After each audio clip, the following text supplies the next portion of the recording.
chuffed. Beautiful. I'm just here to review the sword that I got from Swords of Northshire the other day. I unpacked it the other day and finally got to use it in class. I'm here with a senior student, Aaron, to instruct me as to what the aspects of it are.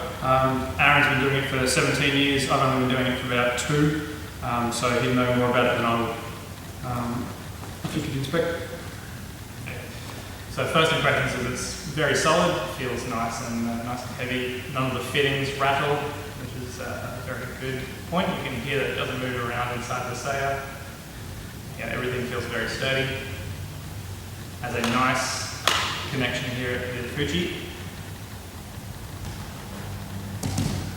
And a nice weight, center of balance, roughly around here, allowing for a nice extended cut. Has nice little personalizations on the habaki and an engraving on the blade itself. So you'll note that it has a very nice texture in the hand forged steel, and the hum-on, which is custom choice. Simon has chosen to go with this whirl pattern, which has come out very nice on both sides.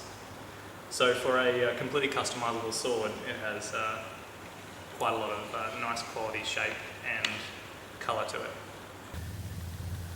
And it does feel very, very nice in the hands. The great thing about Swords of Northshire is the fact that I've had at least 50 emails back and forth between Bryce for the exact specifications I wanted, and he was able to accommodate each and every request that I had. So customer service was unreal. It does feel very nice and very sturdy. Good.